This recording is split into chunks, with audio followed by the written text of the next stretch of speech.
Dear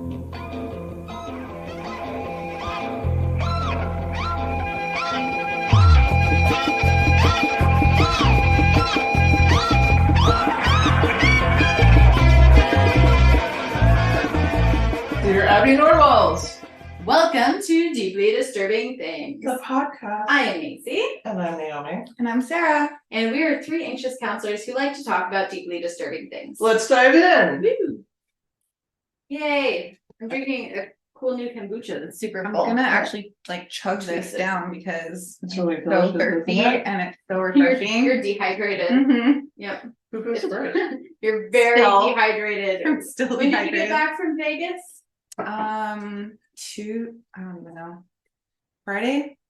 Still recovering. Yeah. She's a recovering Vegas returner. Yes. I feel like It took a few days. Yeah. Dude. Nope, it's definitely a couch and doesn't move independently from the other end. Just kidding. All right.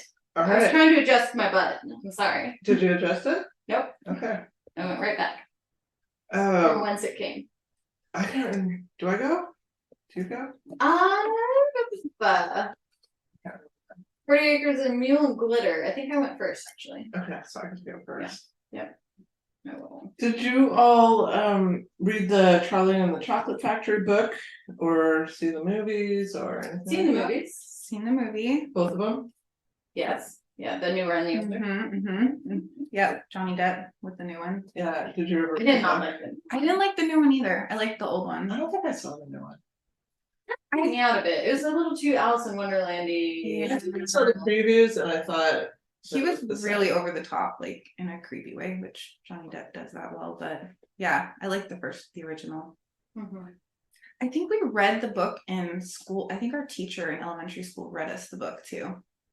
Because I remember the elevator going up at the end, and then there was extra details in the book that was kind of cool. I never read the book. I didn't even know there was a book. There is. Now I know. I'm going to be talking today about the Charlie and the Chocolate Factory book. Okay. So I learned about this topic when I was perusing YouTube, as I do. So I came across a channel called Push Black in my feed, and this is a channel that shares truthful, accurate, empowering Black history content. So, well, that sounds great. Hit the subscribe button. So what I didn't know is that the original Charlie was Black. Oh my gosh. Okay. Talk about synchronicity with my topic last week. I know. Some whitewashing, so to speak. So Charlie and the Chocolate Factory, just to lay the foundation, a book by Roald Dahl. It was published in 1964. So think of those times. There's a lot of civil rights movements going on. So do you recall the plot? Yes, the golden ticket. And there's a certain number distributed around the world or US or whatever. Yeah. The world. The world. Oh, the world It was an international Right. company. contest. And Yeah. it was a lot of like hunting and trying to find the golden ticket, and then when you got there, then you got access to this giant candy factory that is exclusive and hasn't been So cool. open in years, and Mhm. And then there's lots of bad children or children with right, I feel like naughty there's some behaviors. morals tied in there. Yeah, and they would when Yeah. they were being greedy, they would end up getting killed. Killed. I know, it's like, really? Okay, I'm pretty sure Well, you didn't- she's They dead. didn't actually Yeah. get killed. Yeah, they went off to different Like, oh yeah, they got around it later. went to the garbage chute, and he's like, oh, I think it's an incinerator today. And then the one They kid, didn't show child deaths, I guess I have to clarify. They- right, implied it. They joked about it. They Is did joke about joking it. about child death Yeah, better than showing? Well, I'm gonna get into it. Okay. yeah. So Charlie Bucket is an 11-year-old kiddo living in poverty, lives with parents and grandparents. Remember the movie when they're all In the bed. all in the big giant That bed? freaks me out so much. Yeah, I didn't like that either. Like I did not like that. I had a weird Is that what people, is that gonna be me one day? Like, is that just a thing that happens? You end up in a bed with other old people? I just had a flashback right now where when they went into the tunnel, I must have seen the movie when I was like 4 or 5 for the first time. And then when they were in the tunnel with the boat and all the weird stuff was going on all over the walls, that night I had like a bad dream. I was like scared to go to bed because of that scene in Charlie. No, It was and in great. the OG Yeah. movie, that was honestly so scary Yeah. and creepy Mhm. and drugs. Yeah, like Involved, weird I'm sure. hallucinations. It was very psychedelic. Yeah. And scary. Just had a flashback. It was like a bad trip. Like it looks really pleasant at first, and then it went bad trip really fast. Yeah.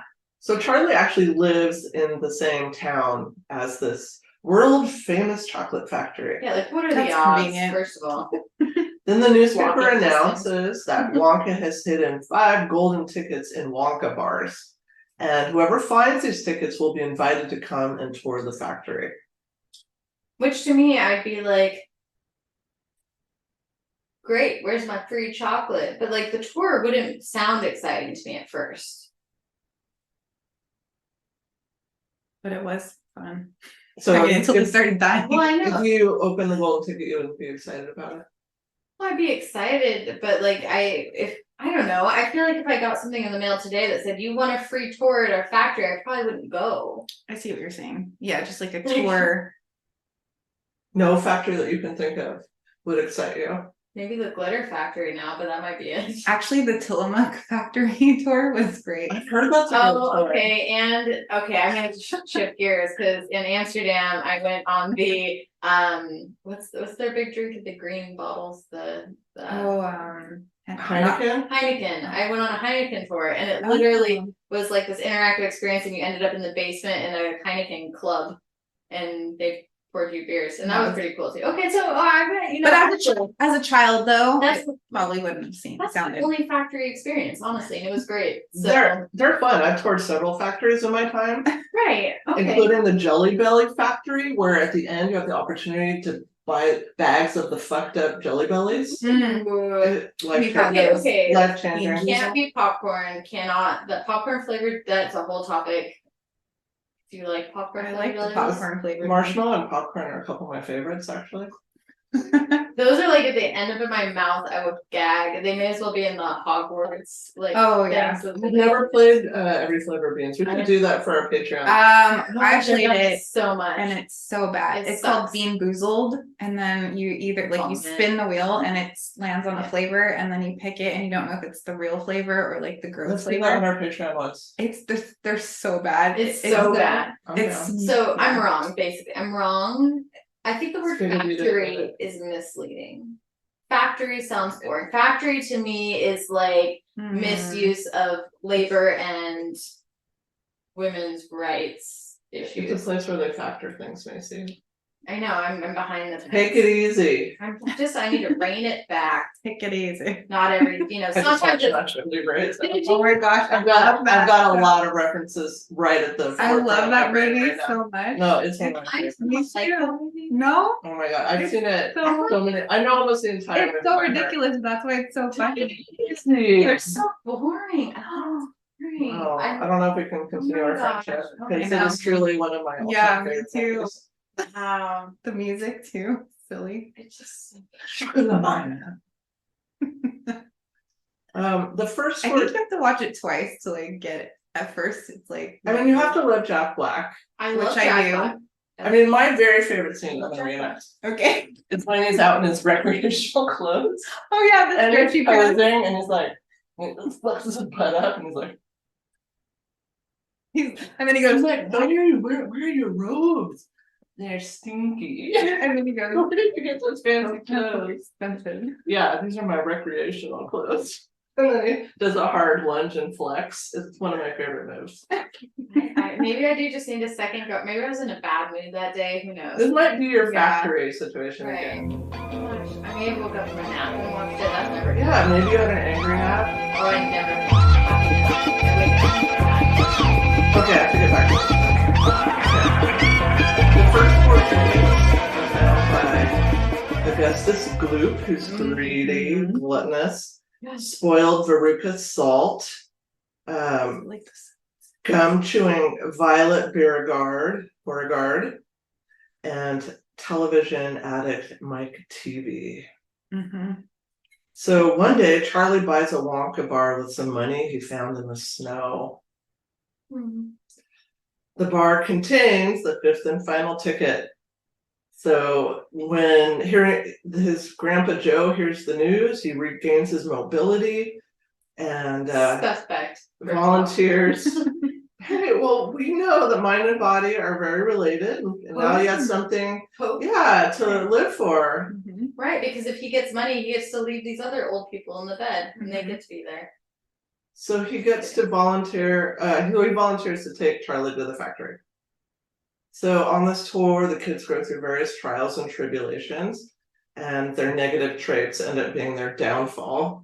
So Augustus Gloop, I love that name. Gloop. He gets carried away down the river. He's the first to go, and gets sucked into a pipe. I don't think we see on the movie like what happens to him I think he after. gets stuck in the pipe. Mm-hmm. Okay. And But there's then they like constant- shoot him up. Yeah, I and there's think. constant Through the fluid. geyser, the chocolate geyser. Right. And there's fluid the whole time. He clearly drowned. Right? Yeah, probably. No, they don't outright show any child deaths. But then then you didn't talk about the Oompa Loompas yet. No, They pop because up. After they're every kid a died. very important part of this topic. Mm-hmm. They are coming. Mm-hmm. So Violet Beauregard goes next. She turns into a blueberry. That was- Want it? That was No, that was the other one. Oh yeah. This blueberry. She was the blowing bubbles one. Mm-hmm. She was like the competitive one. But the I win in every state. Was that good? I liked the candy she had or like whatever thing she ate, and then she's like, oh, it's like a whole meal. I always wanted to have that. I'm like, that sounds so cool. Like it started with It was a 3-course dinner. and then chewing the gum. third, and she's like, now it's blueberry pie or something, and then that's when she turned to the blueberry. Yeah, so she did not heed the warnings that Wonka said this gum was still in the experimental phase of development. Mhm. And so she blew up into a big blueberry and then rolled her out. Right. So yeah, so what's the moral in that one? So the first one, Greed. kid was greedy. Second, She's Was was all too greedy? competitive. So I'm seeing a huge connection with my topic that Oh, it's going to great. be honestly shocking to me if this is going the way I think it is. Go ahead. And then we have Veruca Salt. So she is the selfish one, the demanding one. Daddy, Yes. no, daddy. I want a golden goose now. So she makes her endgame third. She's deemed a bad nut by the squirrels and dumped down the trash chute. And they did the Oh. the goose egg. Yeah, it was a goose in the old, like the first original one. Was that the Johnny Depp? Both. The new version was a squirrel. Squirrels and then... So yeah, I think the book was She's nut, talking about the book. and then the movie was the eggs. The Right? eggs. okay. Because the whole like you're a bad egg. You're a bad egg. That's what I think you're probably a bad nut. A bad nut may have been a like more The British term. generational back then. I don't know. Being a bad nut, like a nut to crack, you're a hard nut to crack. Mhm. I don't know. Nut like is referred to as a person. Am I just figuring this out? Like what? Well, I mean, it could be a derogatory Muslim. term Oh, on someone a nut.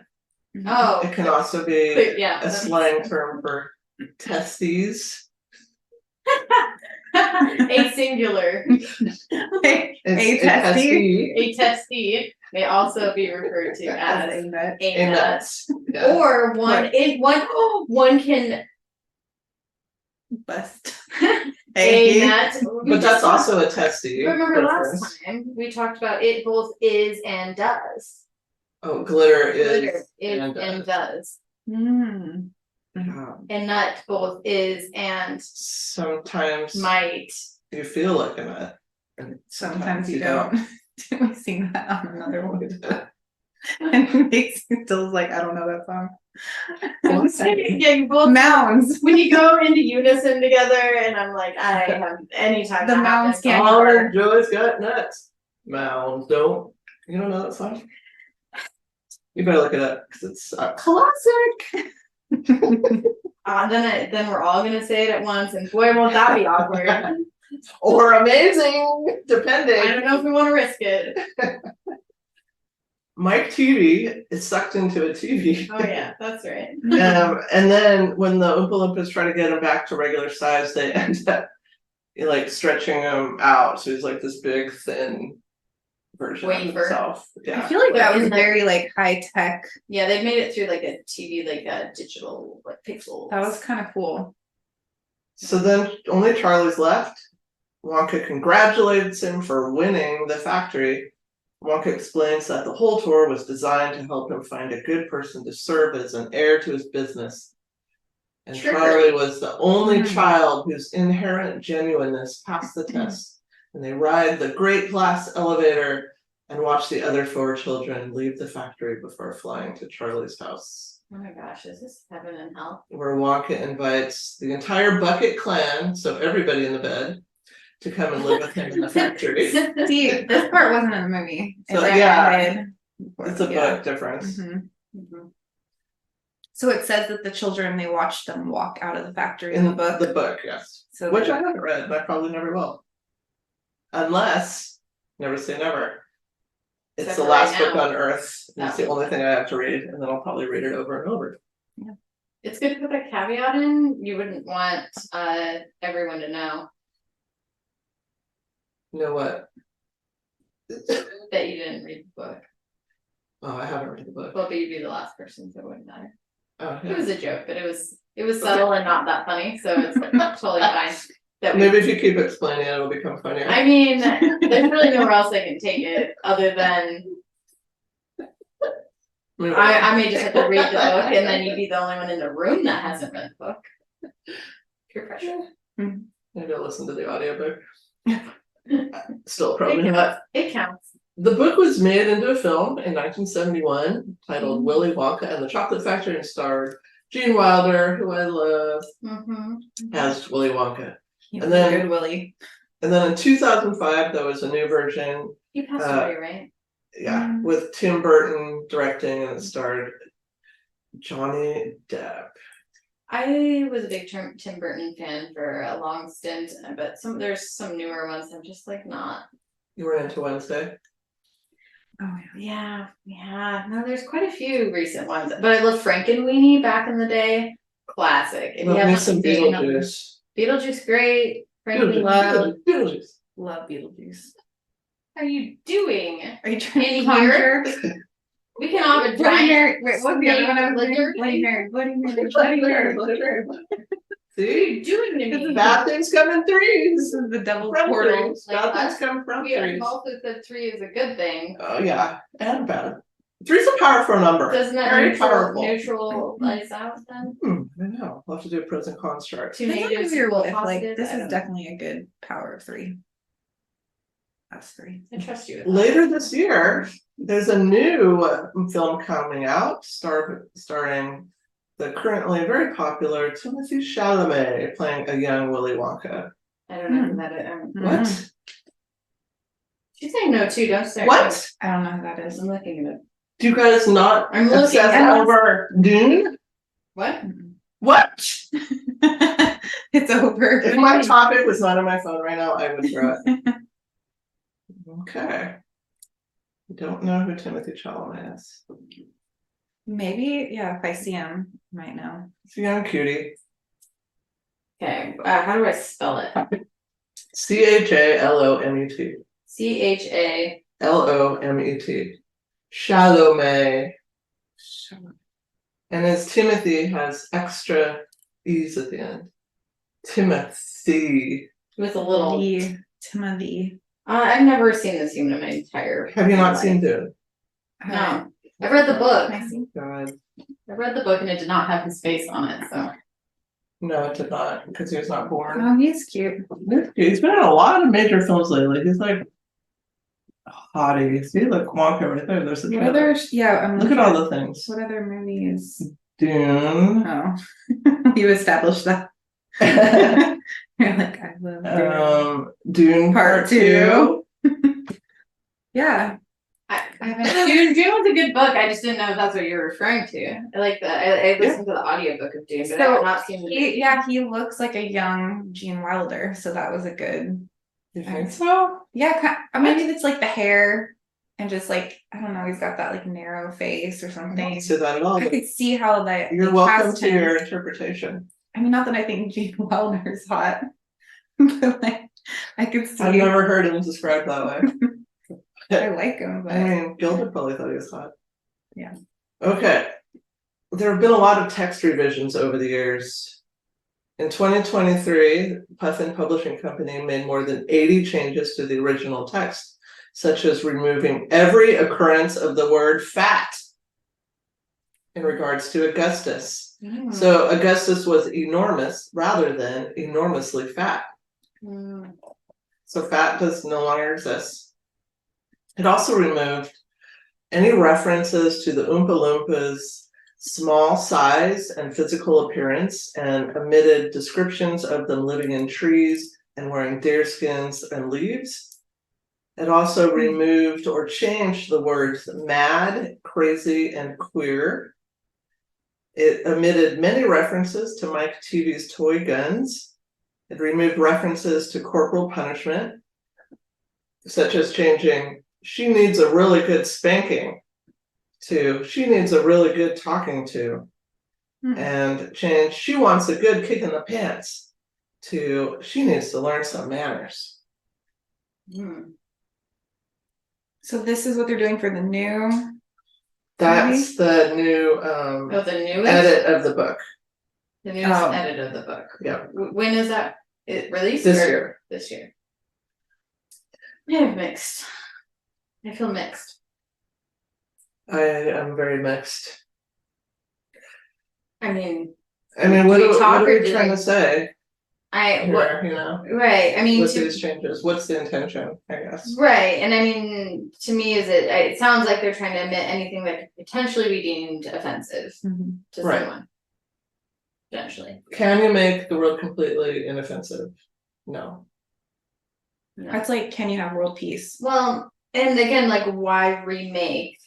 Like, what is the intent of remaking it? Is it to make it a new thing? If it's a new thing, then fine, change those things if you make want. It a new story. But then make it a new story. Yeah. Otherwise, that goes back to that revisionist history piece. If you're just pretending that never happened. Yeah, I would rather they just keep it, and we learn from it, and say, "Wow, look, back in the '60s, spanking your kids was totally cool, and you could call people fat." Right, and then you wouldn't need to spend money making a new book, or maybe you could just admit that you want to make more money by making a new book and selling it again. A new version. Yeah. Their 50th anniversary cover was controversial because it looked like. Oops. It's amazing how avoiding controversy creates more controversy. Or can. I don't know if you can see it, but that's what it looked like. You see the picture? Yeah, I'm confused on that being the. It looks like a. Is that a small child on a? It looks like mannequin a Barbie, sign? like a little Barbie girl. But why? Is that like supposed to be Veruca? I don't know who it's supposed to be, but people were creeped out by it. Well, it's weird. It makes a lot of sense. Yeah, because it's like, what is she? Oh, yeah, she's like. Is it a doll?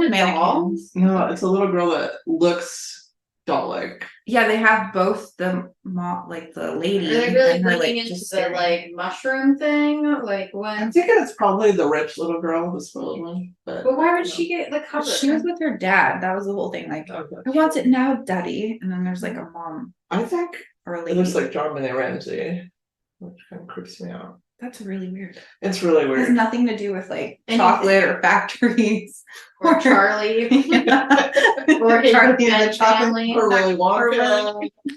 Yeah. It looks like something you'd find on like one of those old romance novels. Old smut book from the 60s. Yes, smut book cover.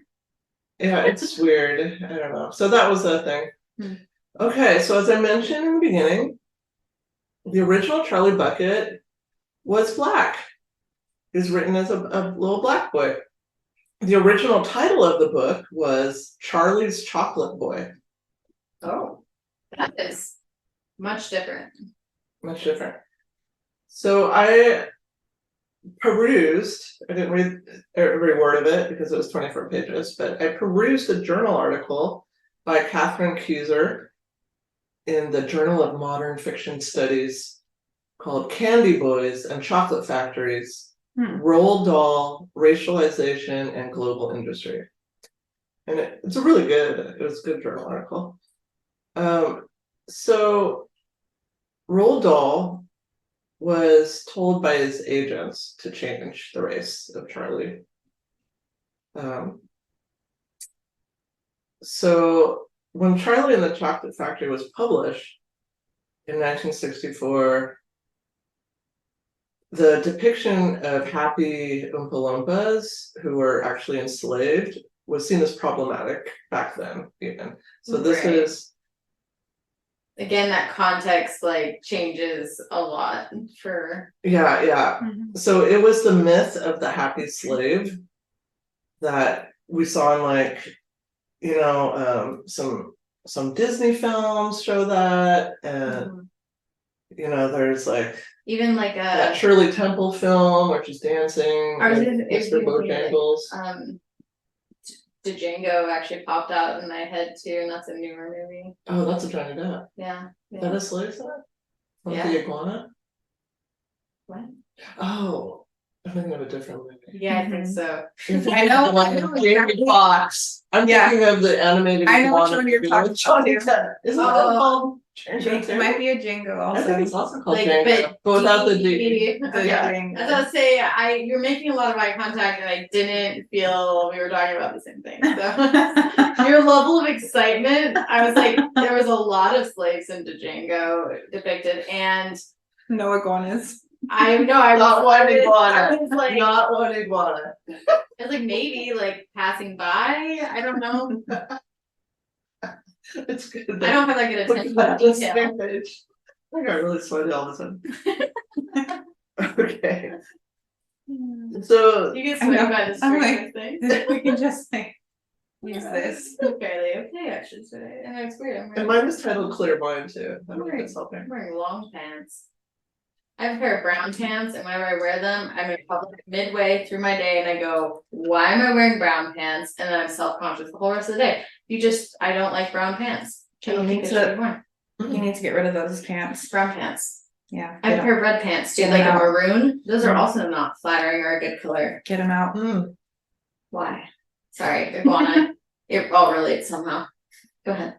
So you've probably seen this myth of the happy slave in older films and things and shows. According to Django. So it's where, you know, they're like depicted as singing and happy and baking. Not that much. So that's how the Oompa Loompas were depicted, you know, singing and breaking out to song, banging drums. Very subservient and happy to do so. How do we know that did it say they were enslaved in the book? Or because I mean, I'm about how to do tell we you. not know that they were getting paid? That was I'm never about to tell discussed. you. How do we not know that they were being Stay And they really posted. were happy. Literally, That's my Happiness. next sentence. That's a very That's my little like little mind. So in the book, because they weren't. So Wonka, Okay, fine. quote, I thought that when I was a kid. Wonka, quote unquote, discovered, that's from the book, and brought over from Africa himself the whole tribe of them, 3,000 in all. That's the That's quote from pretty the book. specific. Okay. That's a They weren't historical getting paid. reference. The quote goes on, he smuggled them over in large packing cases with holes in them. This was in the book. Yeah. Sarah. So I don't. I never read the book, and as a child, I thought they were really happy. Paid in 'cause they were kindness. singing. Because they were depicted as It's But it makes sense happy now. slaves. haunting. Makes sense, yeah. As a child, then you grow up as that Mm-hmm. little white girl growing up going, what? They're so happy though. Weren't they paid? I'm sure they're cashing out a fat paycheck at the end of every week. I mean, why not? They work hard. They sing well. I So mean, it's noted that the great iron gates are locked in chains. Well, this is crushing my childhood. So it's effectively wageless labor. They were paid in cocoa beans, which you can definitely buy a lot of shit at the store. and with, I'm can you sure. make coffee? Is that cacao? Cacao beans. Okay, hold on. So they were Wow. getting paid ish. What do you do with When you have no pocket option, full of cocoa beans? if you have no free will and they say, here's your beans, you take your beans. You don't Yeah. like, It's messed up. yeah, I mean, I'm pretty Yeah. sure I would be like, can I have more than beans? And if they slapped the beans out of my hand and said, you get beans or nothing, I'll take my beans. Is that freedom? No, No. definitely not. So this storyline is very reminiscent of imperialist transatlantic slave trade. In 1969, as they were gearing up to make the film, the NAACP sent a letter to the producer of the film adaptation and expressed dismay about the racism and slavery in the book. So Okay. Dahl agreed reluctantly to, and this is a quote from the journal, it's quoted in the journal as a quote, quote unquote, de-negro the Oompa Loompas. Oh my gosh. Because the Oompa Loompas were originally, depicted to have dark skin. In the 1971 movie, the Oompa Loompas have orange skin and green hair. And then in the 1973 edition of the book, they are Aboriginal people from Loompa Land with golden brown hair and rosy white skin. So it has been argued that this change really did little to change the novel's underlying racial fantasy. So from the original text, from 1964, the Oompa Loompa bowed and smiled, showing beautiful white teeth. His skin was almost pure black, and the top of his fuzzy head came just above the height of Mr. Wonka's knee. He wore the usual deer skin slung over his shoulder. So then in the 73 revision, the Oompa Loompa bowed and smiled, showing beautiful white teeth. His skin was rosy white. His hair was golden brown. And then in the 2023 revision, an Oompa Loompa appeared as if from nowhere and stood beside him. This 2023 one must be really short because they're taking out a lot of words. And it was, I mean, they were orange. Mm-hmm. Oh, sorry, I'm thinking about a movie. Sorry. That wasn't 23. The Johnny Yeah, well, Depp that was part of Right. what the NAACP one. was demanding, is them not to be depicted as, having black skin and I just like fuzzy hair. I just like don't I fully agree with the okay, now they're orange. Like, are we stupid? Yes, because I didn't know this, and yes, but like I just learned this in the last few I weeks. mean, but it's like instead of like I don't know, adjusting the narrative, they just change the color of the skin and does that actually mean anything different? And now they're from Loompa Land versus Africa. It's like if you say fudge, you mean fuck, and we know it.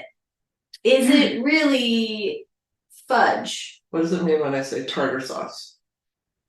It means hash browns in Ireland or pickle juice. That's Oh all. shit. Oh shit. Tartar sauce.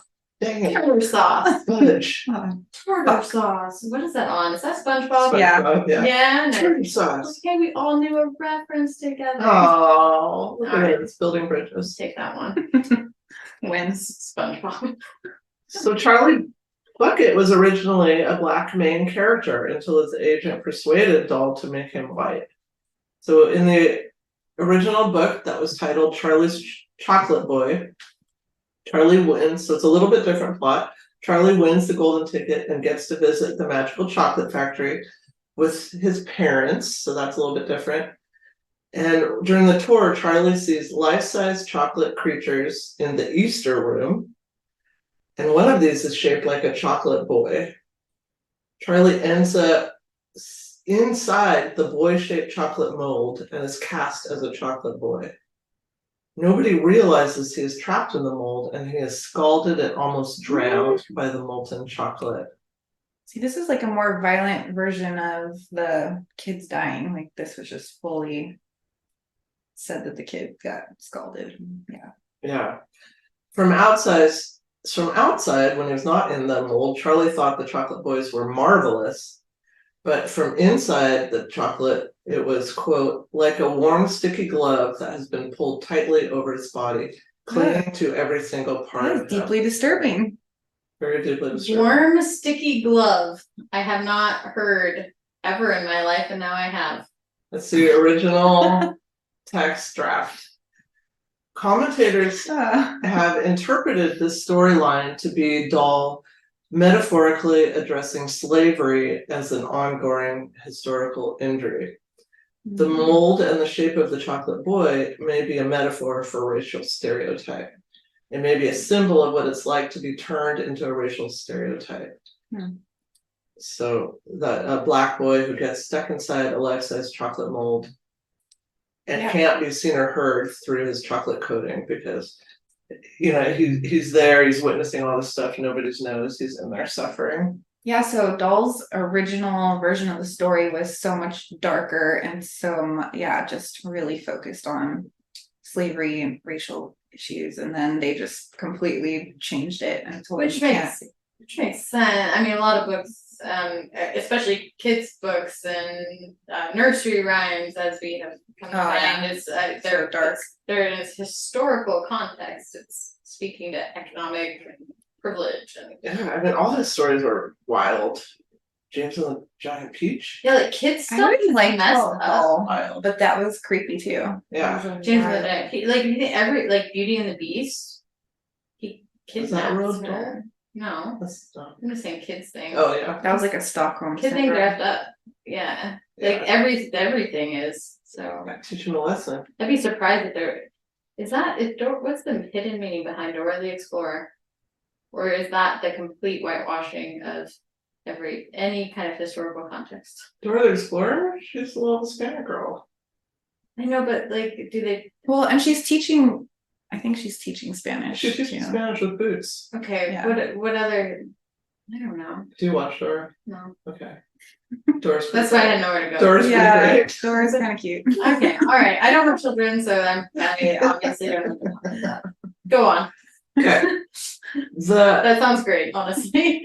So, you know, some people said like this is maybe admirable, this storyline, trying to talk about racial stereotypes in this creative way. But however, we also have to consider the racist Oompa Loompa storyline, which is very problematic. So I come away feeling like it's difficult to know where Dahl stands.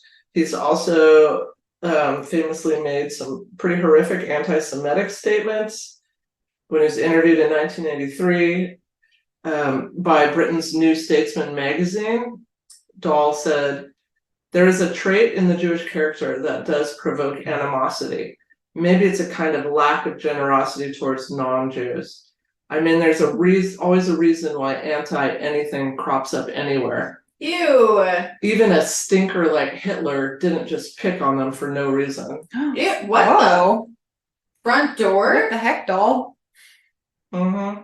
No, I mean, now I have an opinion about his stance, and I don't Yeah. think it was culturally sensitive at all. Yeah, I think I can say that confidently. we were trying to give him the benefit of the doubt, Definitely and now it's bigoted. like, no.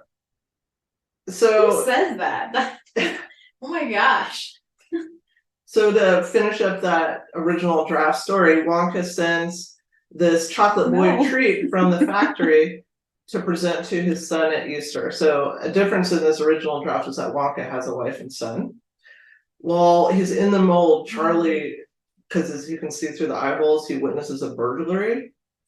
The police inspector coming to respond to that hears Charlie making noises, and then Wonka breaks the mold in half and releases him. Charlie informs the police about the burglary culprit, and Wonka rewards Charlie with the biggest chocolate shop in the world. Shouldn't he inform the police that they have a chocolate mold that's capturing children and burning them? I mean, that would have been my first That's thought. good point. So that YouTube channel that I mentioned at the outset, which is where I heard about this, called Push Black, says it would have been cool to see a black main character, especially in the 1960s, amidst all the civil rights movement activity, because representation matters. That's, Let alone in the what 20 whatever one. I mean, always representation matters. But I had never known that the original Charlie Bucket was black. I had never known that the Oompa Loompas were basically depicted as African slaves. I'm really bothered too that so in the book that he had a wife and like he had a family, because that means I really think that in the movies they made him seem almost deranged, and it's like playing on that mental health part of like that like over eccentric personality that can't possibly function on their own outside of their little eccentric and gotta stay behind the lock gates. right, because then it's I don't know if trying to figure out what that even like means. So in the original, he's like, why say that he has that? Is he pretty well put together in the book? I mean, I never read the original. No, I haven't read the book, but yeah, definitely. I mean, it seems like the whole story is a different plot from the book to the movie.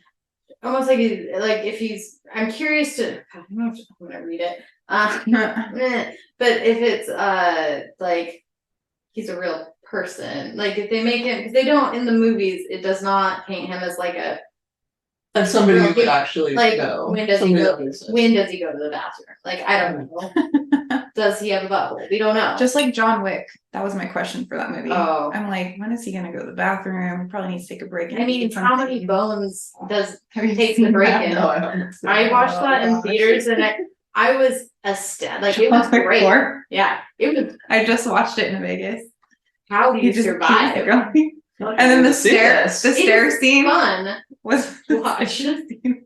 I was so Don't exhausted. spoil it for me because I haven't seen it. It's watch it. It is so good, but I'm so confused. And all he says human in that anatomy. whole show is "yeah." Like, that's his only line. Well, the whole time I'm like, but how are you? Like, my knees hurt now at 30, whatever. Something. How are you getting up over and over again, sir? Right. So, anyways. But yeah, the whole point is like Willy Wonka just seems like this guy Oh, yeah. just Thank you for bringing us back. does like he's just his own little Yeah. character. Like I don't know doesn't why, feel- and I want to know why. Like why does that matter that he makes no sense in real life context? Well, I know that I'm not going to be able to watch that movie again without seeing that happy slave myth depicted. That, Mhm. No. like, I won't be able to unsee And that. people sing Yeah. the song, and Yeah. Yeah. Now we Okay. know. now I know. Yeah. And I think it's important to just note that like when the original request was made, like, hey, this is racist, and the reaction was what it was. Like that to me isn't revisionist history. That's a current event that you're advocating, and you are. No, it was at that time. Yeah, that's social justice, and that is different than taking something historical and changing the narrative later to try to make it look better than it was. Right. Yeah. I agree, 100%. My foot is numb and I can't feel it, and I'm gonna have pins and needles, and I hate that. Your toes look really pretty, Sarah. Oh, thank Don't you. lick my toes. I was out gardening yesterday in my sandals, and I scrubbed my feet, and they're still not great. Oh. Have you like? You're no, like, don't get look. away. So now I'm like, I No, don't look. I'm checking my You toes. tuck. Get out. Curled them up. Get out of them my- all the way under. Get out of my room. Yeah. Yes. It's talent. Get away. Okay. I got a ton My of toes are plants. Your toes look nice. A ton of plants, and I had a lot of fun planting them yesterday. Gardening can be therapeutic. Yes, it's I good love work. working in there. Super fun. Mhm. All right. I'm trying to use my iPad more, that's why I took a second to get ready. Trying to justify that purchase. Gosh, it's every goddamn day. I literally couldn't get into it for 3 months and totally forgot that it existed. Okay. I'm reading this article, so I have an article in front of me and there's an ad above it that says Travolta finally comes out, and I feel a really strong urge to know what that means. Clickbait. But I'm not going to. It's probably gonna be one of those, you click through 85 photos and then it's just Oh, I hate that. comes out of his house. to You pick want up to the see the mail. one thing and then They're they like, put it at the "Look end. what this 80s actor looks like now. You won't believe it." I And I'm always like, go for those. I know, I'm like, what does she look like? Or like the child stars. What do they look like now? And Yeah. you're like, oh, I want to see you wrecked. But it's Let's like see. Yeah, After it's 85 100. clicks. They give you like 2 words each click, and then there's an ad, and then you have to get another 2 Right. words. This It's is horrible. 68. John Travolta confirms the speculation. And then after it says reference, which makes you think that it's referenced. That's wrong. I doubt it. Okay. All right. Sorry. Okay. Here we go. Don't do it. Next day, don't fall. Jealous neighbors. bum, Oh. bum, bum. Okay. So Oh, that's me. we're going to start somewhere. Oh, keeping up And with the Keep up with the Joneses. Joneses. Right. So this so my dad used to do theater. He was in plays and such of the like, and he was in a play called. Was he a thespian? He was really good. Like he was really good at playing the villain. Like he had that great like Ooh. villain laugh. He could do it and make you like goosebumps. Ooh, what's your good villain laugh? Let me hear it. When we watched John Wick, we were all like trying to do our villain laughs. No, Try what one. do you mean try one? You do it. Mwah, ah, ah, ah, ah, ah, ah. That's not very scary. Okay, well, I'm just I mean, kind of good, getting good on warmed you up. for going first. I feel like I need to workshop it. I don't know. Well, that was me warming up, so I could probably get more villainish, but I that wasn't I really mean, scary. That was a good try. Good try. I don't care. Thank that you for I participating. don't You think. could do like a Give me that white ribbon and Witch move of on. the West type. Ooh, that reminded me of like a witch laugh. It Yeah, started. it's like Wicked Witch of the West. Yeah. Like a witch. It That was good. started, and I was like, I don't want to like it, and then I was like, I'm actually scared. It like grew. And then I it got grew on me. scared Yeah. more Like and if you heard more. that outside your window. I wanted you to stop, and I couldn't Are you make you crying? stop. I would say that's the scariest My out of the inside. three. Out of the three of us, that was the Deeply scariest. disturbed, and it's hard for me to go back to here. Okay, ready? Yes. I'm gonna call you later and just do that. Just on our voicemail. Yeah, just say what. Thanks. Okay, I so can't not. whatever. The movie was no. See what you did to my brain. You melted me. The movie. I just start talking again. The play that my father was in was called. He's gonna get mad at me if I don't remember it right. The Light Competition, and it was about 2 neighbors during Christmas time who get super competitive Okay. about light Like decoration. love that. Vegas or not Vegas vacation, but what's the Christmas Griswold? Vacation. Christmas Griswold, vacation. right. So it It's a big originally wasn't a comedy, and he actually rewrote the whole screenplay to be a comedy, which I thought was really good. So anyways, that's kind of where my idea went was, that's a common thing, is that neighborly competitiveness, and that took me a little, actually I went narrow and then went broad. So with that, let's talk about neighbors first. Okay. Nosy neighbors, are either of you a nosy neighbor, or do you have nosy neighbors? I have a guy that kind of like patrols the neighborhood, and he's retired, and he's kind of out there just kind of like checking on things, making sure everything's safe, but he's definitely like kind of up in everyone's business, and yeah. But I mean, he's fine. He's harmless for the most part. I do like to take stock. Check my inventory, keep tabs of the comings and the goings in the neighborhood. I wouldn't call that nosiness. Awareness. I do know there's a new hot guy that lives down my street, and my old tenants that used to live upstairs bought a house around the corner. Yeah. I know my neighbors just sold their rental next door to them. I know that this house on the corner is now an Airbnb. In a Okay. recent study, You can stalk on my neighbor. See that? But, like, my You know, street. that's just, like I said, just keep it some down. article verbiage, that's all.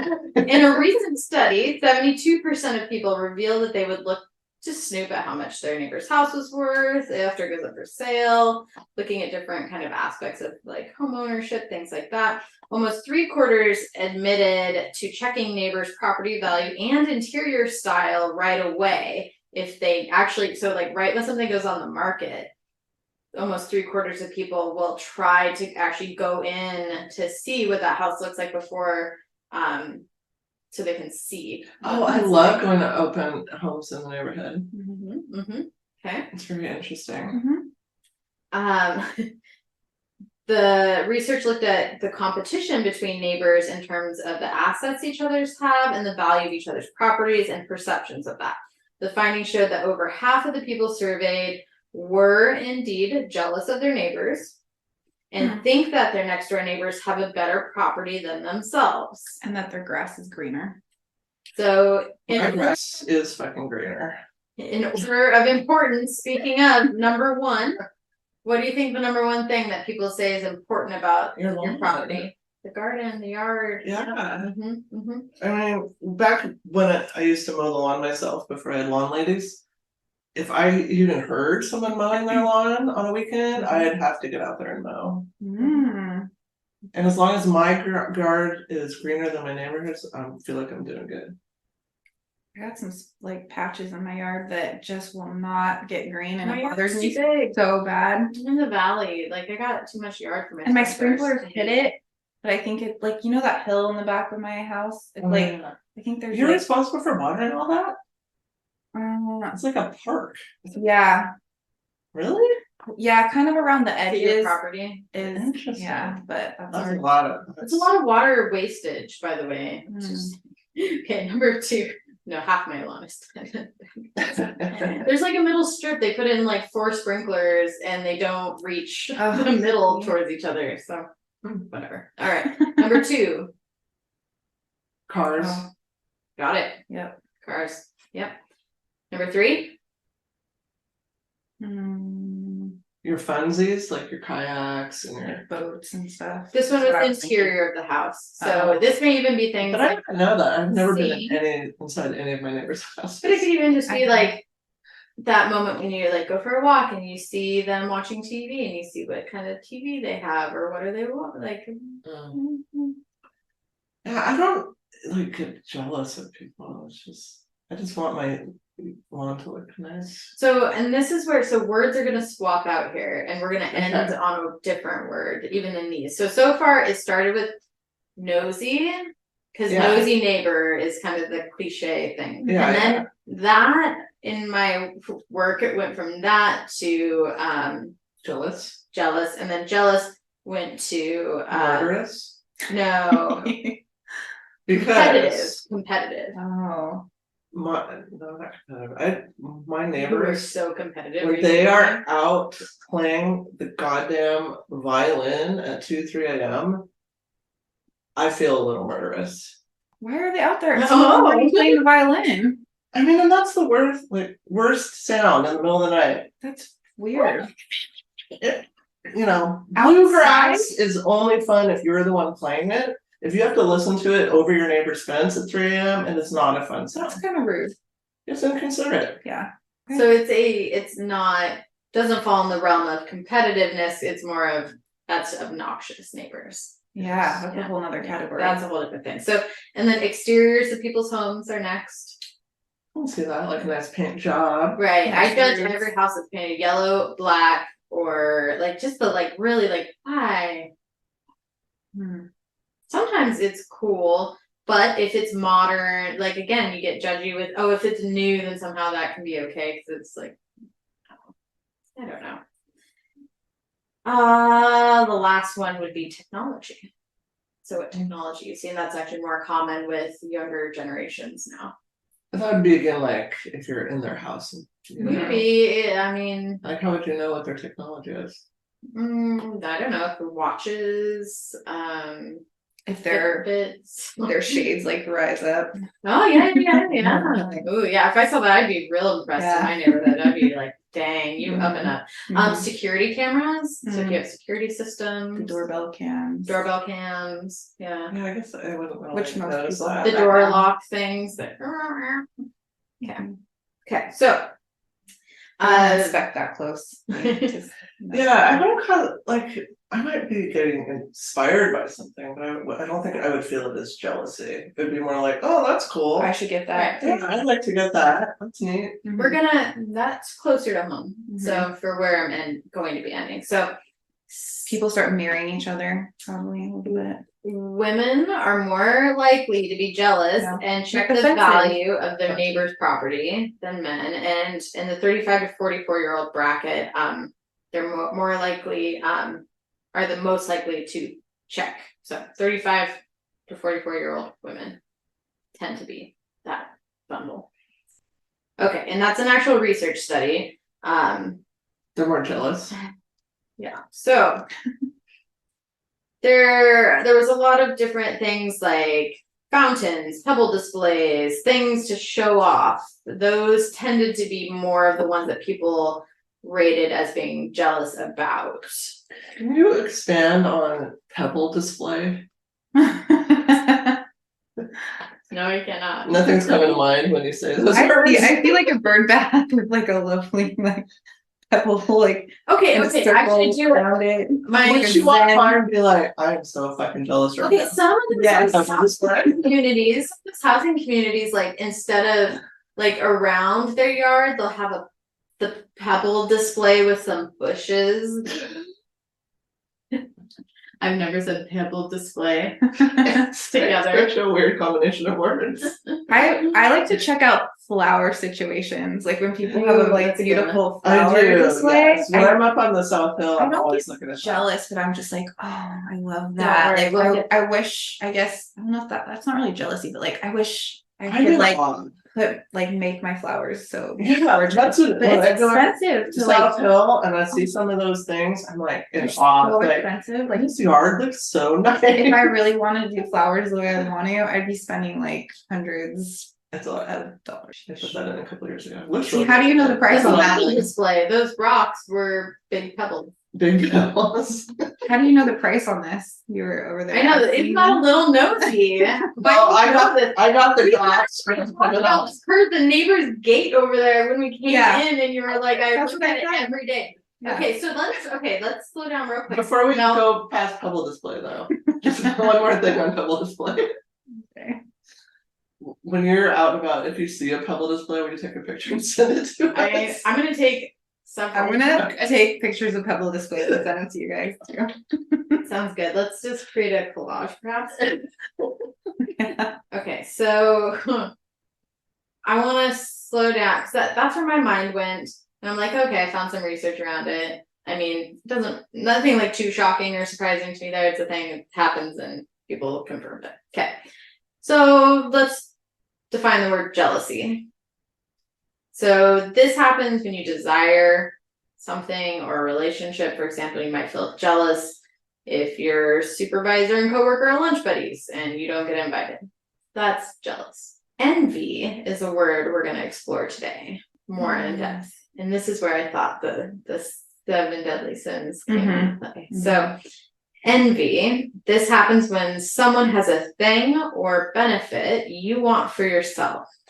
For example, a bigger office, larger paycheck, or a special thanks. Or a very nice pebble display. Or a very vivid pebble display. So first, I really want to find a lot of opportunities to use that phrase this week. I hope you do. Can we like in a sentence how we used to pebble Yes, display? we could. Okay, with we a need, photo. we need to follow up. Okay, deal.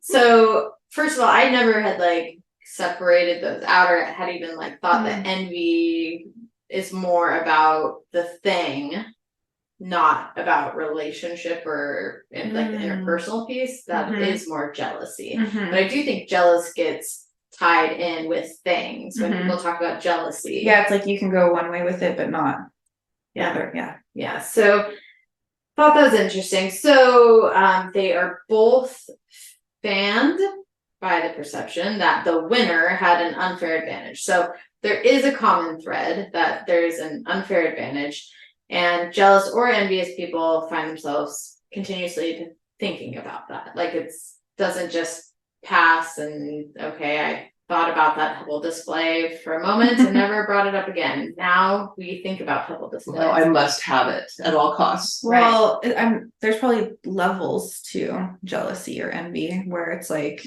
just a passing, fleeting feeling opposed to like becoming an obsession and you're thinking about it all the time. Well, and it doesn't even, from what I read, it doesn't even really get to obsession point for really any of envy. It's more of like, when is it my turn?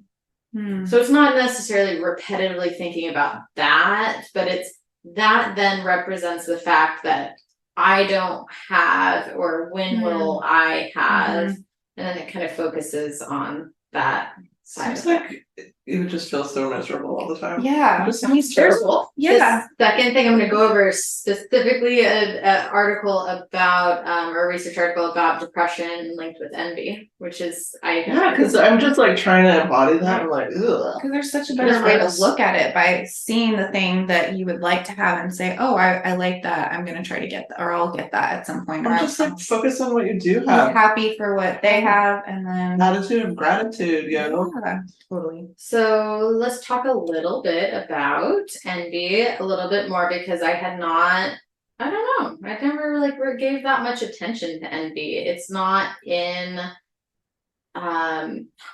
it's not in, what's the movie about emotions, the cartoon that I really like, Inside Out. Oh yeah, that's such a cute Envy one. wasn't a character. It was jealousy? It was disgust. Oh. Yeah, they could have It was added anger, that in. disgust, sadness, and happiness. They probably had to cut out. I mean, they probably could have Maybe it kept was on the going. earlier edition. I feel like you are asking if they got paid. Do you really think that they had all emotions? I want to know. Like, who said envy wasn't as important? Yeah, who was made the final decision on these or Well, that? envy, I mean, I never saw that movie, but it could be portrayed as a green monster. Right, which they make disgust. So maybe disgust, they try to like, They're like, we have too many feelings. Let's just Yeah, they had to narrow it down. combo disgust and envy. It'll be fine. We already have the green suit. Let's go. Great, yeah. So deadly, Joseph Epstein quipped that of the deadly sins, only envy is no fun at all. So all the other ones are fun. Well, all the other ones have some gratification, even if instant or Interesting. momentary gratification. Yeah. And this is the one that doesn't. In Dante's Divine Comedy, the envious labor under cloaks of lead, their eyelids sewn tight with leaden wire, suggesting that envy arises from or leads to a form of blindness. So it's spoken to in there as well. Dark. I know, and I was like, I said that Ooh. might be all this alcohol in this non-alcoholic kombucha. 0.05. These are 0.05. So first of all, yeah, 0.5. you can see where all of a sudden I was like, wow, 0.5. let's talk about envy, because this is dark. So to feel envy, they say that 3 conditions must be met. First, we must be confronted with a person or persons with something, a possession, quality, or achievement that eludes us somehow. Second, we must desire that something for ourselves. And third, we must be personally pained by the associated emotion or emotions. Those 3 components. They have it, I want it, and the emotions that are brought up by that are distressing. So I'm instantly kind of mentally going here to like attachment and trauma, and because I was thinking of like hoarding disorders and things like that, where there's like that similar emotion tied to things. Yeah, that's not written in anything I read. I just made that up right now, but it sounds right. I watched an episode of Hoarders like 3 days ago, so it's fresh on my mind. I used to watch that a lot. It's so interesting. It's hard to watch. It really is. The therapists make me mad. I get mad. I can't. They're terrible. No, so They're not doing nothing.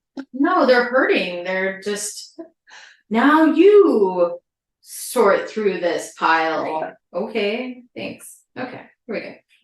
In sum, envy is the personal pain caused by the desire for the advantages of others. Say that one more time. Envy is the personal pain caused by the desire for the advantages of others.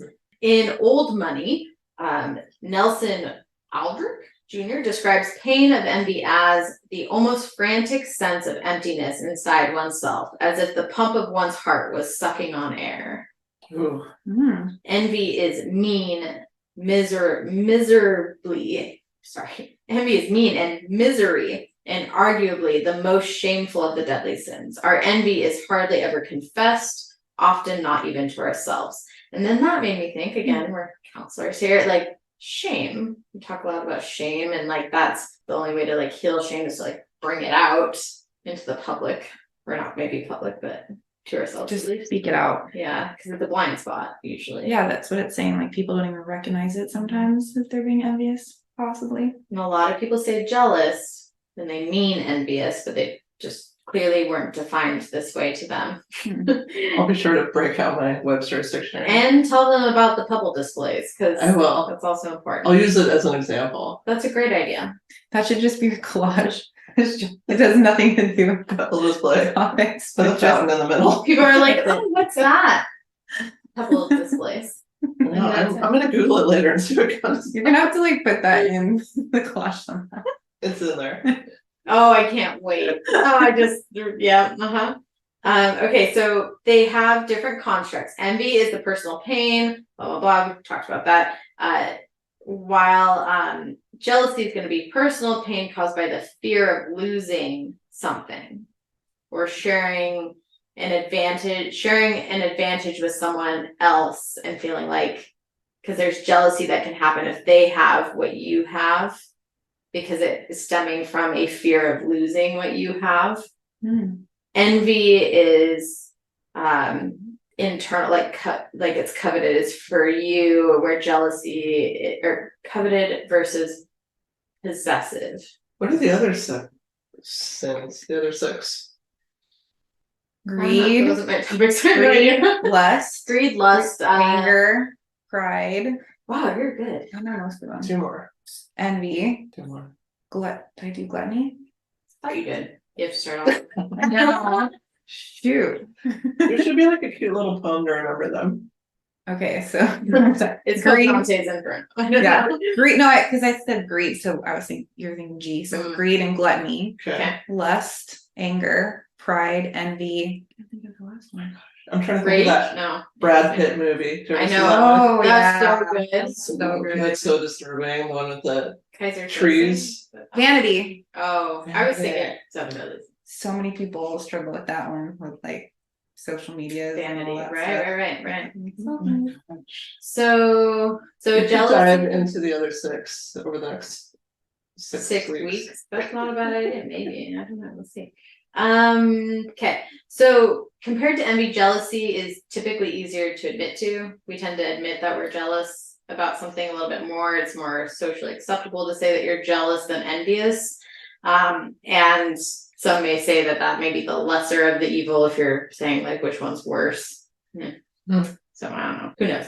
Envy is what I learned very deeply ingrained in the human psyche and is common to all times, all people. Tribal ancestors lived in fear of arousing envy of the gods, whom they placated with elaborate rituals and offerings.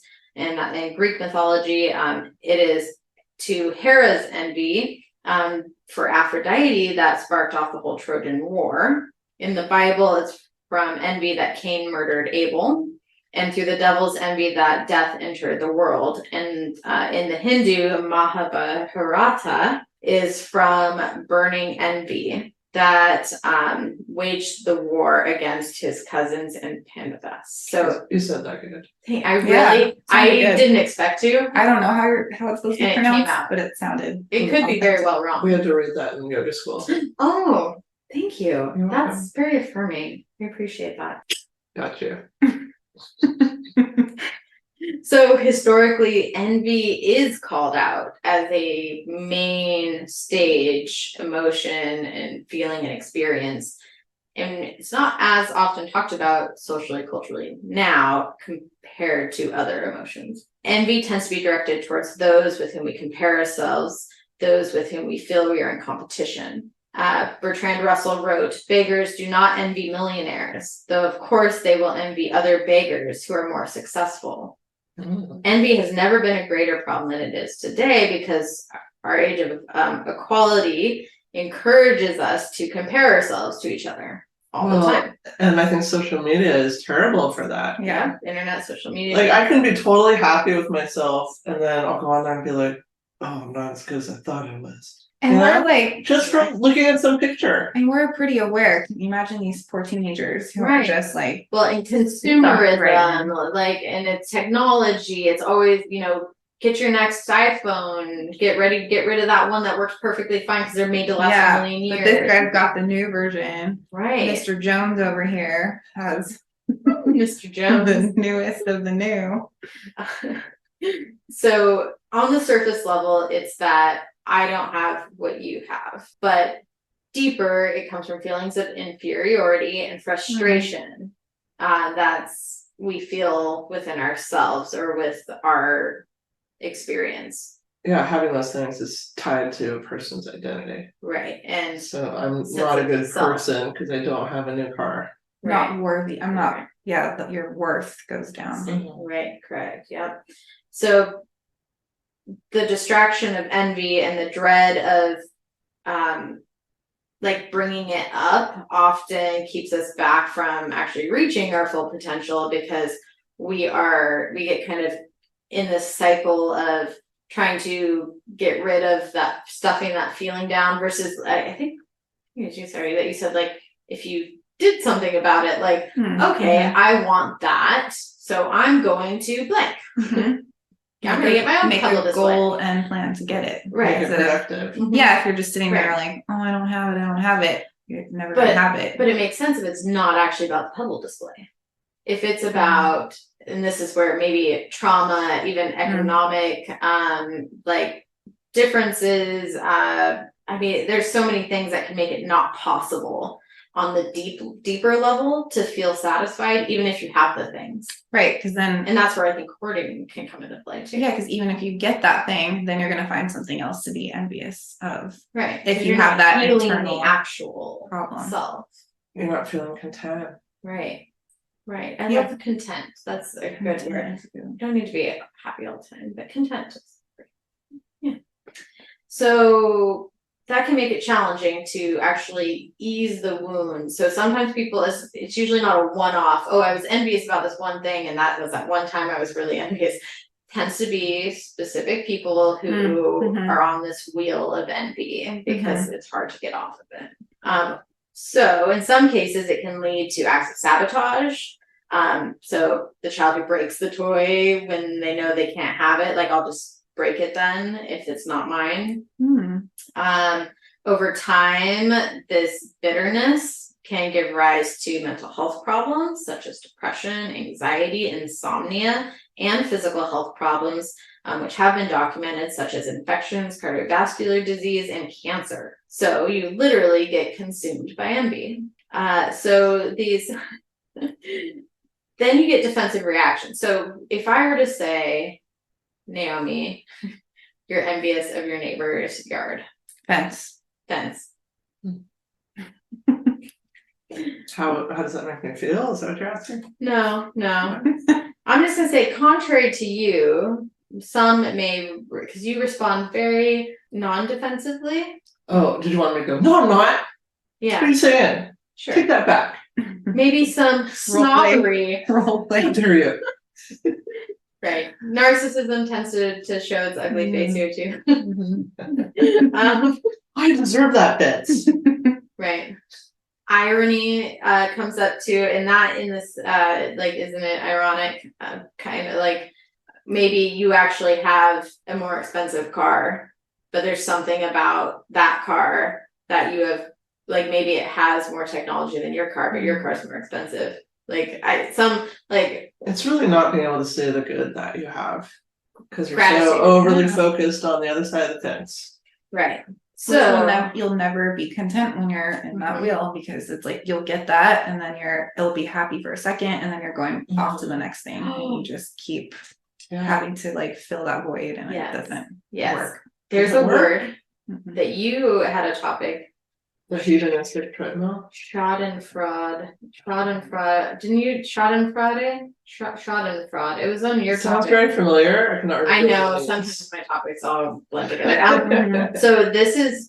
So people try to hide envy, so it may be betrayed through indirect expressions such as Schadenfreude, I don't know, Schadenfreude, it's German, which is the pleasure at the misfortune of others. Oh, that's coming back. Ugh. I don't remember what you're I talking don't about. remember the context, but Yeah. I remember Awful. the term.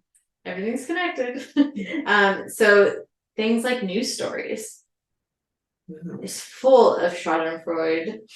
Well, there's whole channels dedicated to showing videos of people like falling down the stairs or doing some fails. Right. And I've always wondered why that was so hilarious to It's very people. popular. Like when you see people getting hurt, like, and everyone thinks well, that's yeah, and funny. it's like, okay, all I hear is people complain about negative news, and yet it's still there. Why?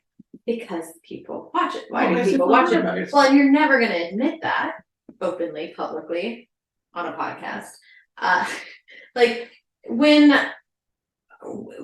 someone falls and they're not seriously injured, It is and I think it's like the way the body like moves. It's kind of like some silly. of them, I think they are seriously injured. Yeah, those I could do some bad ones. at the end, and Where I'm like, I need a follow-up. Like Mhm. 3 weeks later, can we check in? How is this person doing? Because I mean, my family really likes that ridiculousness show. Yeah. Oh yeah. Like the whole show is just people failing. And sometimes I'm like, what are we doing with our lives? It is funny. I mean, a lot of it is It is, funny, but it's people getting hurt though. I know. I It's just like, why? And it's so popular. Not why, we know why. Schadenfreude. Yeah. Schadenfreude. So Same with like the Tom and Jerry, like the cartoons where they like are running around killing each other. hurting It's each like, other. Or the slapstick. Mhm. Yeah. Slipping on a banana peel. So yeah. I mean, honestly, if I fell down right now, you two would probably bust out laughing. Like just I would not be able to stop laughing. See? Because it doesn't happen to me. pleasure off of other people's misery. Right, because That's it so wasn't dark. because it wasn't us, and it's so biologically driven. It's So interesting. Right. So I just also like when you see like celebrities, it's like fallen celebrities and so and this and that, and this breakup. Yeah, everyone loves What to see happened someone at the beginning of this? I was like, oh, I already forgot the actor's name.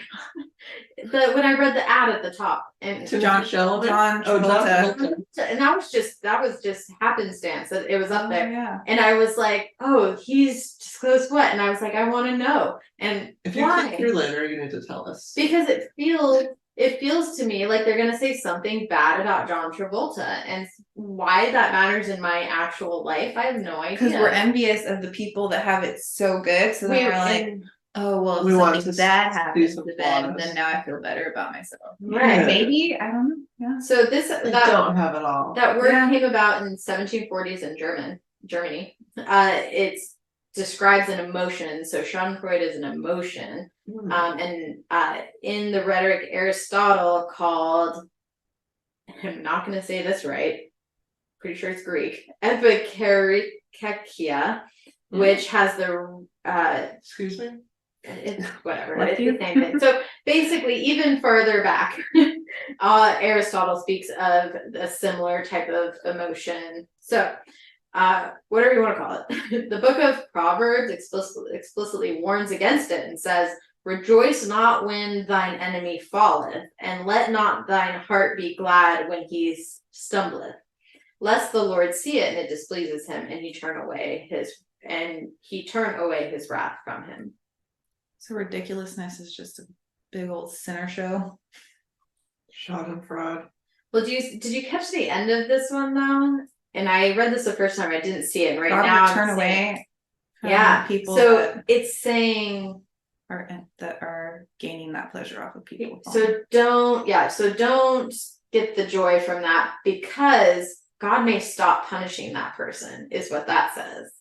Say it one more time. Yeah, I know. Okay. Rejoice not when thine enemy falleth, and let not thine heart be glad when he stumbleth, lest the Lord see it, and it displeases him, and he turns away his wrath from him. From And maybe puts it on you, yeah. It doesn't say that. but maybe. But it doesn't, which to me, the fact that it doesn't means that for whatever reason it matters that I want to preserve you being punished. That's a weird So I thing. gotta hold in my laugh Like, so don't that focus on it too when much. someone falls, so that Falleth. Falleth. you mean? Falleth yeah. and pebbles.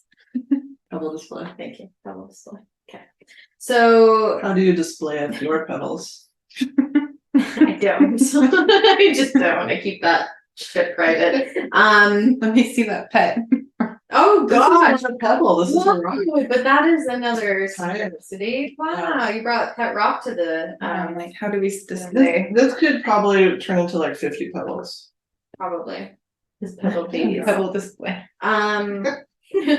Problem, why is this a problem? Because it's blinding, like we talked about, it hurts a lot and it doesn't fix So anything. just stop it. Right. So Stop It might just be, to be all the vicious cycle. young. It might just be a shadow nature we all have. Right, And right, right, to and work that's- against it. It's Right. always gonna be there. Just acknowledge it, but Mhm. don't put energy into it. Right. I So love that. one, if it's been argued that envy is, however, fostered in certain environments, like our current system culturally, because of all these things that we just talked about, having this guise of social change that we talked about in your topic of kind of constantly one-upping versus, are you actually addressing the problem or are you trying to appease something for a different means? But it says that in communism, the whole goal within that is a society free of envy, which was interesting. In practice, those live under the hammer and sickle become not less more envious than their neighbor for the slightest disadvantages. So there with communism, that's like a whole nother topic. But communism in general is that when you are on equal footing They're trying to with everyone eliminate. and there is no advantages. It's equal access, not about being treated equally. It's equal access. I always thought about that with school uniforms of like it kind of puts everybody on this more of an equal thing where people can't check out your clothes and they have more money and this person has that, but then you can still wear your clothes cooler or not. And shoes probably will still give it away, so you can't really eliminate it. There's There's always always gonna be something that you can be Yeah. envious of. Right. I mean, you take clothes out of the equation, there's gonna be a million other things to take the place. Yeah. Right. Well, and I think that's where White communism, that idea doesn't really. yeah, and I think that's where I get kind of stuck is communism is an ideal that's hard to maintain in a lot of ways. So I'm curious, is this, like you said, a human nature thing? Or is it more of a learned systemic thing that over time? I think it's both. Yeah, if you grew up in a home. biology and the culture we live in, because we live in a very materialistic culture where Yeah. the people with the power have all the shit. So in life, we're not only rich by what we have, but also by what we do not.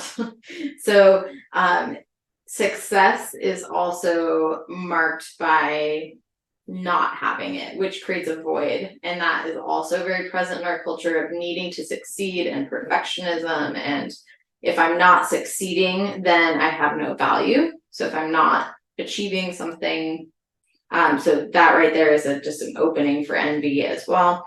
So what do you think about the term luck? Where do you think luck comes into play with envy? Because if something happened, If you win the lottery or something, and then what people are going to be envious of that and just say, oh, that person was so lucky. Well, it's saying somebody's getting something, without skills.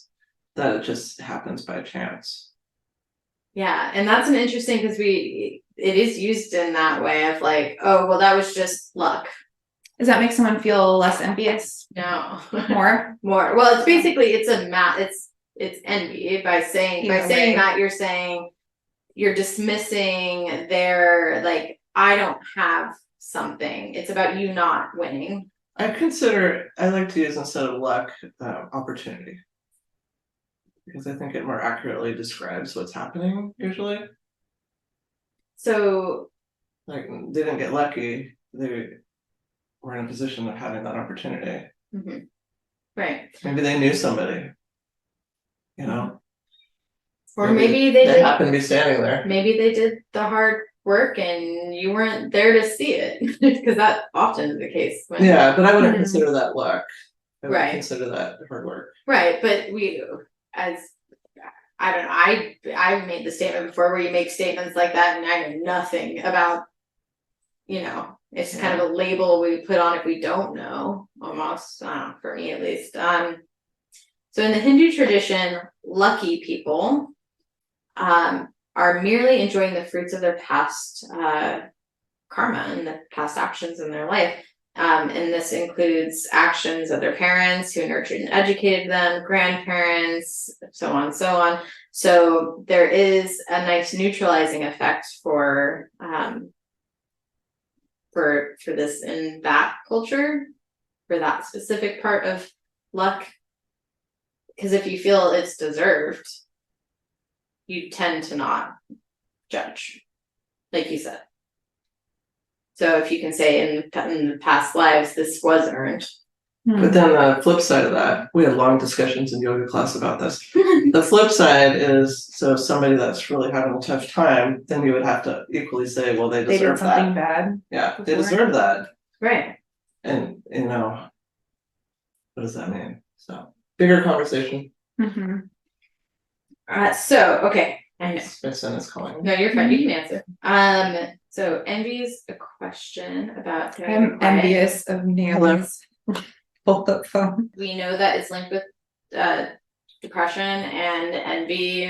Those score highly together on different assessments. And then I just wanted to share this to sum up, the last thing I had was a research study that was looking at the biological thing, and it did surveys with people. So would you be more jealous of like Bill Gates versus so Bill Gates, who has way more than you, or let's put Trump, let's say Trump, versus your neighbor who actually has pretty equal footing with you, which one? And it gave a bunch of like these scenarios, which reminded me of Donnie Darko a bit. And what they found, vast majority in the study, was that people that we're on your same level. So going back to that one statement of the beggars who I'm more likely to be jealous of than the one who does have far more. They're so far removed from your world that it's not even something attainable. To compare. And biologically, biologically speaking, it even goes to families. So siblings, envy happens, but not to the same degree as with strangers. And then envy typically doesn't happen with parents because there's resource giving. They're helping build up. And so siblings do that too, but not in the same way. So you still see envy in all dynamics of human relationships. So that's where I start to lean towards. It's a human nature aspect of biology and survival. And with that, quick wrap up. I told you I abbreviated. Well, I have a lot to think about. I'm gonna definitely search out some Pebble displays. Sounds good. Look forward to that. Do you want to, if you haven't listened to our last podcast, I covered the Great Glitter Conspiracy. And I covered 40 acres and a mule. Yes, and I learned what a mule is. It is not a donkey. Or a caribou. Or a unicorn. Or a unicorn. And until next time. Don't be jealous. Don't be jelly. Have gratitude for what you have. Yes. Focus on what you have, not on what you don't have. That's right. And until next time, try to sit with your emotions. instead of shoving it down and putting it on other people. I love my emotions. They're my friends. She has friends. That are emotions. Bye.